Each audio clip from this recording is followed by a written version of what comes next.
pergunta para a professora Leila. Essa pergunta vem da Isabel Penafirme Ferreira, e ela pergunta para a doutora Leila Cavalieri quais seriam os livros e trabalhos acadêmicos que a professora indica para leitura sobre o tema que foi apresentado hoje nessa tarde.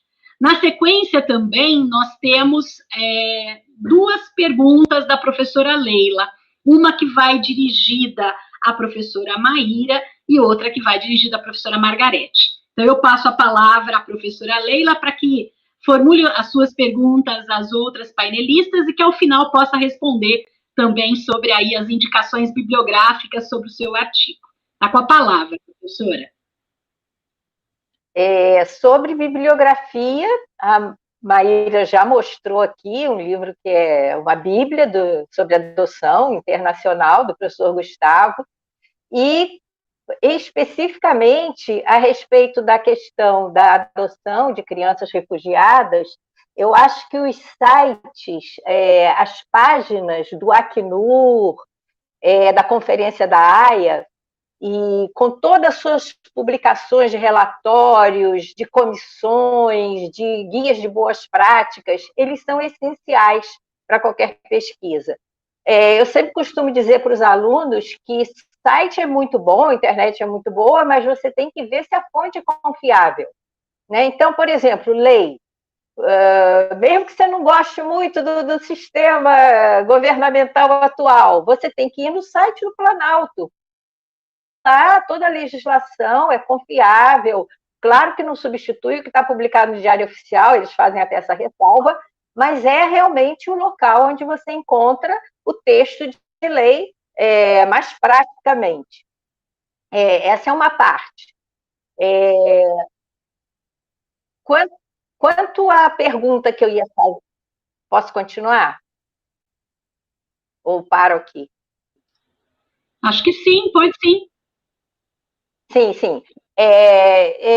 Eu tenho também um livro escrito sobre adoção internacional, mas fala mais da questão da nacionalidade.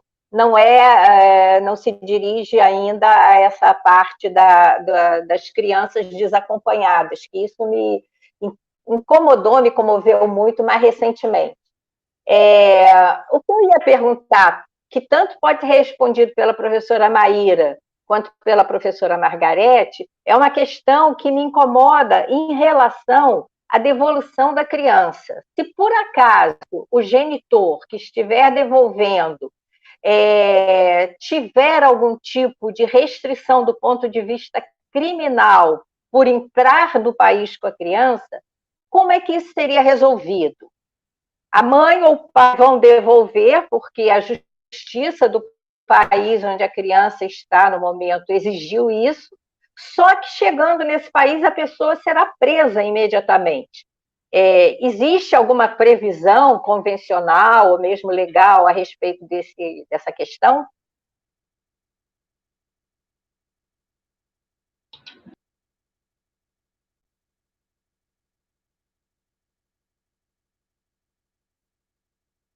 Bem, de minha parte, o que eu tenho estudado, professora Leila, muito interessante sua pesquisa do ponto de vista da comunidade da União Europeia, né, com uma recente normativa que trata de determinadas garantias processuais de acusados, né, que residem no país e que estão ausentes ou que têm que responder esse processo perante a justiça de outro, né?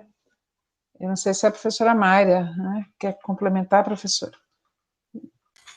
Sim, eu queria agradecer a professora Leila, primeiramente um prazer estar aqui com a senhora e com todos os outros professores que para mim são inspiração, né? Então, se eu estou aqui hoje é justamente porque vocês estão aí.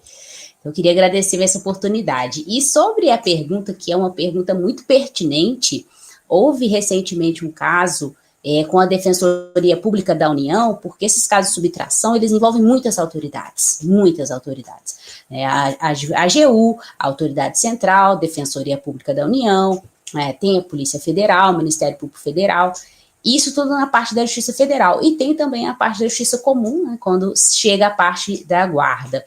E aí houve um caso que justamente foi essa situação, era uma situação criminal, e a mãe justamente foi presa, Ela foi acusada, ela foi presa, e a criança ficou sob a tutela do Estado. Então, foi uma situação crítica por conta disso. Foi determinada essa situação, houve a situação criminal ilícita por parte dessa subtração, a mãe foi levada para a questão do processo criminal e a criança ficou sob a tutela do Estado e, posteriormente, verificada a questão de guarda, né, a criança ficou, então, com outro parente. Mas essa situação, ela acontece. Então, nós precisamos ter salvaguardas, e nesse sentido, as sentenças, e duas das sentenças que eu analisei, elas trouxeram salvaguardas sobre, por exemplo, passagens, que são coisas mínimas, mas pode chegar até as questões mais complexas. Quem iria comprar as passagens, como ficaria a compra dessas passagens, onde a criança ficaria, qual casa ela ficaria, sobre a questão de crime, se era crime ou não, para verificar, na verificação desse crime, que deveria ser resolvida a guarda de uma forma rápida, para a criança não ficar muito tempo só sobre a tutela do Estado, né, para ela ser colocada juntamente com a sua família, colateral nesse sentido. E aí também há uma questão da proteção no sentido de testemunhas, mas não como testemunhas, mas uma proteção do Estado perante uma situação de violência doméstica, porque senão, quando nós estaríamos fazendo uma devolução, entre aspas, né, que não se devolve a criança não é um objeto, mas esse retorno da criança, ele não pode ser feito de qualquer forma, no sentido de que quando a criança chegar num novo país, ela fique completamente sem nenhum tipo de segurança. Então, ela precisa ter, sim, todo um enlace com relação a quais vão ser os familiares, se não houver familiares naquele país, ficando sob a tutela do Estado, que vai ser feito, e isso a própria sentença sobre a questão da subtração pode trazer, e essa situação se chama as salvaguardas. Então, mesmo fazendo a devolução da criança, deve-se observar quais salvaguardas, isso pode ser pontuado na sentença de retorno. Se não for pontuado, pode acontecer como houve neste caso, né, onde a criança ficou sob a tutela do Estado, porque havia uma situação criminal e a mãe foi presa. Me permite, professora Mayra, muito, muito bem colocado, porque às vezes essa devolução, ela pode ser mais nefasta do ponto de vista do melhor interesse da criança, né?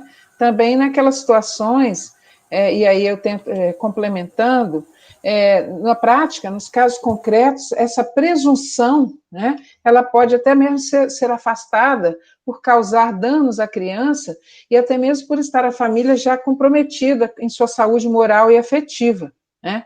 Então, a própria convenção traz essa ressalva das exceções, né, a essa devolução.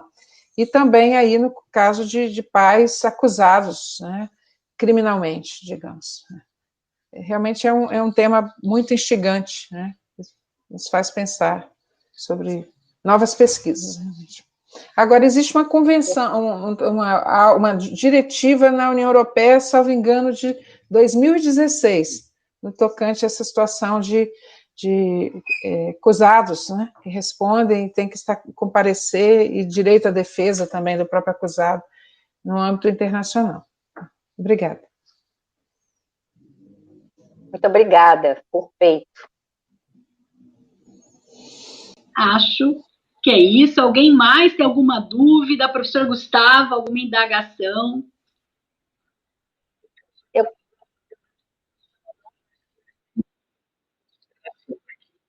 Sobre o tema que a professora Margarete e a professora Maíra trouxeram, que também foi um tema bastante caro às minhas pesquisas, foi o tema do meu doutorado. Na verdade, eu tenho discutido muito isso em turmas de pós-graduação e mesmo na graduação, e a convenção, ela é de 1980, quer dizer, acho que a Maíra mencionou, são 40 anos, né, de vida, de subsistência, mas ela foi negociada no final dos anos 70, né, ela foi assinada em 80, então, ela, na verdade, é fruto, de fato, de um modelo familiar e social em que as questões relacionadas à violência doméstica, por exemplo, não apareciam, né? E esse é hoje um dos grandes problemas relacionados com a temática. E aí nós ficamos numa espécie assim de encruzilhada. Se nós decidirmos ir por uma das saídas, a criança não retorna, e o juiz do local onde ela se encontra não tem acesso, como pontuou a Maíra, ao pediatra, à escola, aos vizinhos, para entender de fato quem tem as melhores condições para o exercício da guarda. De outro lado, se ela retorna, você pode colocar essa criança em risco, se não físico, porque a violência, por exemplo, não é praticada diretamente contra a criança, mas o é relativamente ao outro dos genitores. Isso, obviamente, gera uma violência psicológica e moral que precisa também ser, de alguma forma, considerada.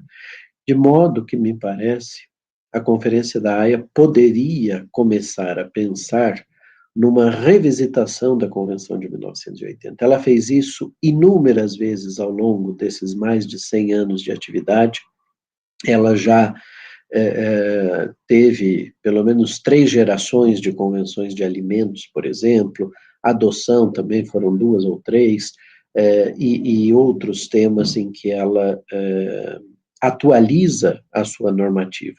Então, eventualmente, esta é uma das temáticas que merecerá, no futuro, alguma análise ponderada por parte dos estados, eventualmente com a assinatura de uma nova convenção que vise substituir esta, para se considerar esta nova realidade em que nós falamos sobre os problemas que anteriormente eram varridos para debaixo do tapete. Era só esse acréscimo que eu faria, e devolvo a palavra à nossa mediadora, com os meus mais sinceros e efusivos agradecimentos, mais uma vez, viu, Ana? Você sabe que a gente é o time, então seja sempre bem-vinda aqui. Tudo do todinho, né? No olho que brilha e todinho na veia. Eu acredito que a gente já fez as exposições, acho que a gente já pode se encaminhar para o encerramento, parabenizando a cada uma de vocês, a todas vocês pelos lindos trabalhos. Eu anotei folhas e mais folhas para depois poder, né, em especial, que é o que eu estudo, direito da criança e adolescente, poder aqui, né, trabalhar com esses temas e olhar para cada um deles com o maior carinho do mundo. Parabenizo todos do Congresso, a equipe que nos auxiliou hoje, né, que esteve com a gente aí em todas essas questões tecnológicas, porque eu sou uma moça vintage, cheia de máquina de escrever antiga aqui, então também sou cringe, até a última, né, cringe até moderno demais para mim, mas gostaria de agradecer toda a equipe técnica, parabenizar pelo Congresso, que já começa, né, com um grau de excelência superlativíssima, como eu costumo dizer, Gustavo, que trabalho lindo e a honra de todos nós podermos estar com vocês na tarde de hoje. E, para fechar, amanhã tem alguém muito importante, pelo menos que faz parte aí dos meus estudos cotidianos, e ele é um grande internacionalista, apesar de não ser do direito, ele é um nome interdisciplinar, que é o Edgar Morin, que amanhã, 8 de julho, faz 100 anos de existência, de muita produção intelectual, de muita interdisciplinariedade, e enquanto vocês iam falando, e toda vez que eu sou convidada a ir a um congresso de direito internacional, eu não sou do âmbito, mas, né, namoro de longe a temática. Ele fala tanto numa das suas obras sobre a ecosofia e sobre a terra-pátria, né? Nós somos uma coisa só. Pena que a gente não se deu conta disso, e para isso estão as fronteiras, os limites, os vistos, as impossibilidades, obstáculos. Mas quando a gente parte do pressuposto, né, daquilo que ele chama, que nós somos uma comunidade do destino terrestre, a gente se faz mais solidário, a gente se faz mais fraternal, e a gente exerce a alteridade da melhor maneira possível, em nome, né, dessa terra-pátria, em nome do direito, de tantas áreas que dialogam com a gente, em especial com o direito da criança e do adolescente, que precisa tanto da gente em tantos aspectos. Então, para mim, hoje, foi uma tarde gloriosa, como eu costumo chamar. Eu agradeço e parabenizo a todos por esse dia. E que venham muitos mais, que você possa me convidar sempre, viu, Gustavo? Vou estar aqui com o maior carinho e com o maior amor. Uma alegria. Vou deixar aqui também meus contatos na comunicação. Nós temos um grupo no Mackenzie que é liderado pela professora Michele Assato, querida, que estava num dos painéis hoje, que é o Criadir Mac, que o professor Gustavo... A Michele não era hoje. Então, a professora Michele, que é a nossa líder do Criadir Mac, né? É nossa professora líder, nossa querida amiga, e o professor Gustavo, que faz parte com a gente do âmbito internacional, que dentro do Criadir Mac, que é o direito à vez e à voz de crianças e adolescentes, o professor Gustavo é responsável pela questão do direito internacional. Então, deixei meu contato a vocês, uma grande alegria e parabéns a todas vocês, e dou por encerrado, então, esse painel. Quer mais algum acréscimo, Gustavo? Quer fazer alguma consideração? Obrigada, então, um abraço